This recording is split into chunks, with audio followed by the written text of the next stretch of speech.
What's up, guys? My name is Jerry, and today's video is going to be on the Washington Wizards, and we're going to be talking about how the Porzingis trade is their last chance to build around Bradley Beal, and we're going to jump right into the video. Now, looking at the Washington Wizards so far this season, they have a record of 25-30, and that has them at 11th in the Eastern Conference, and this is a team that we saw play some of the best basketball in the NBA at the beginning of the season. The Washington Wizards got off to a 10-3 start, and that was good enough for first in the Eastern Conference. And to me, I would say that's not a fluke. Like 13 games, that's a lot of basketball, and to only lose 3 of them, you know, the Washington Wizards were a very serious and formidable team.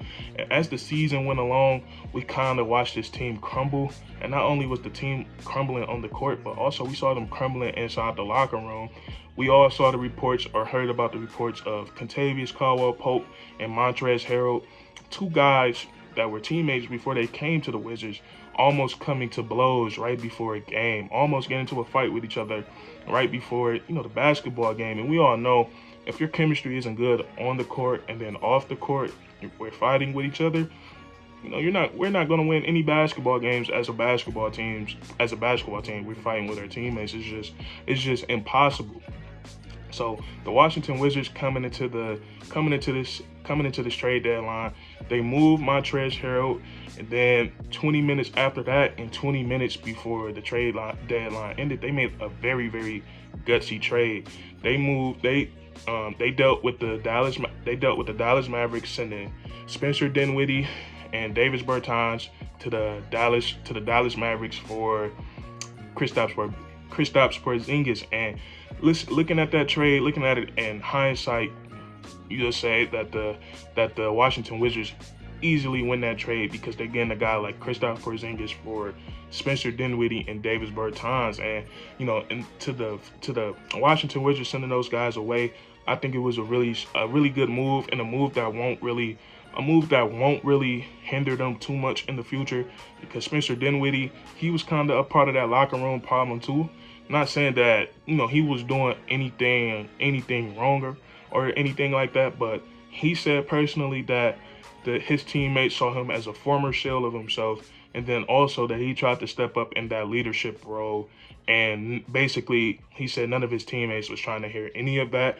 And then with Davis Bertans, he just hasn't been playing up to his contract. So they decided to move those guys to the Dallas Mavericks for Kristaps Porzingis. And like I said, when it's based on skill and based on player value, the Washington Wizards easily win that, because they're getting a guy in Porzingis that can literally have never seen anything like Kristaps Porzingis.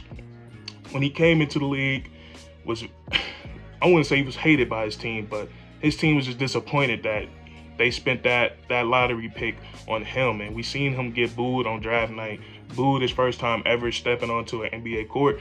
And all he did to answer that negativity was to go out there and hoop, play basketball. And what he flashed to us and what he showed to us is something we never seen before. I remember watching him. I was a youngin' back then too. I was probably under the age of 17. I was probably around 15 or 16. And I forgot what team Dwight Howard was on at this time, but Dwight Howard tip dunked him, and then a couple of plays later, he tip dunked Dwight Howard right back. And I'm like, Porzingis has the opportunity. He's going to be special one day. And honestly, the only thing that's hindered Porzingis, and why this was such a gutsy trade for the Washington Wizards, is his health, his knees. I'm going to be blunt, I'm going to be, vague. His knees they've been failing him his whole career. And we've seen it recently, like this season. He hasn't been, I wouldn't say he's been consistent in the lineup, but he's not out with no major injury. And I think a part of the reason why he hasn't been so consistent this year is Luka Doncic, with his superstardom, people are saying like he's starting to become a diva, and that's part of the reason why him and Kristaps Porzingis really didn't get along. I heard that him and Luka wasn't really getting along, so I feel like that plays a part into things. And now with him being traded, it kind of gives him a fresh breath of air, and it also gives the Washington Wizards a fresh breath of air too, because now with Bradley Beal being out for the rest of the season, Porzingis gets to come into a situation where I think he's gonna come in and be the #1 option on this team, and I think he's gonna right now coming in as far as skill set goes, he's the best player on the Washington Wizards with Bradley Beal being out. And when we look at how good Kristaps Porzingis is, I literally have never seen anything like him, and I think he doesn't get talked about enough because of his health. He doesn't be out on the court that much, so we don't see too much of him. But when he is out there, I kid you not, when he first got to the Dallas Mavericks preseason, and first couple of plays, crossover, pull up, in and out, crossover, pull up, hezzy pull up, and I'm like, this guy is 7'3", and when you put something like that with Luka Doncic, no way nobody is beating these guys in the playoffs. But like I said, with Kristaps Porzingis, it's all about health with him, and it seems like he's getting healthier, learning how to take care of his body more, because he's not that old at all. He's still relatively young when it comes to NBA years. Like, if he can get healthy, he has a lot of good basketball ahead of him. And with Kristaps Porzingis, when you think about how good this trade can be, if he can come to Washington and be healthy, him and Bradley Beal, I look at their duo something like Nikola Jokic and Jamal Murray. And Porzingis isn't the rebounder or the passer or playmaker that Nikola Jokic is. But I feel like Porzingis can definitely score the ball. He can definitely score the ball as much as Jokic can, but like I said, he's playing alongside Luka Doncic.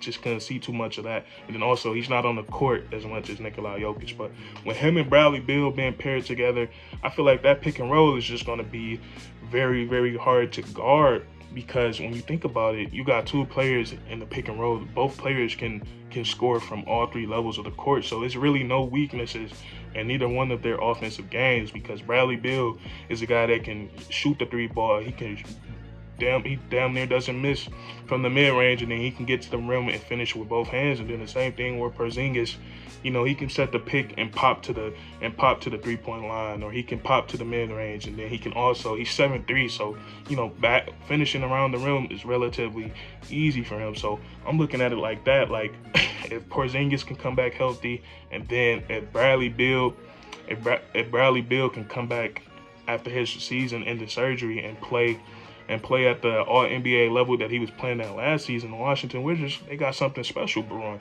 And Porzingis is definitely not the final piece. He's definitely not the final piece to this. He's definitely not the final piece to this Washington Wizards squad. And I like the players that the Washington Wizards got right now. Like, I like the way Kyle Kuzma took a gigantic step this season. Denis Abika, I think he is going to be a good player in the NBA. Rui Hachimura, getting him back, he's getting back into the feel of things. He's a really good player. You still got Porzingis, and you still got Porzingis, and you got Bradley Beal coming back too. So they pinned together the right pieces, and I kind of feel like this move, what the Washington Wizards did this year, is kind of like what the Bulls did when they brought in Vucevic last season. Like, it's not the final piece, but we get in there. And next year's free agent class isn't the best, but something else that the Washington Wizards also got in this trade, they got two second-round draft picks, and that can come in handy on draft night when it comes to, I think what this team needs is like a floor, not even a floor general, but a point guard, like somebody like Malcolm Brogdon, or maybe a veteran point guard like Goran Dragic. So, or they can look and fill in more 3-and-D players and try Bradley Beal at the point guard. Bradley Beal at the point guard, and I wouldn't say it would be a bad idea. I think it's something that they could definitely try.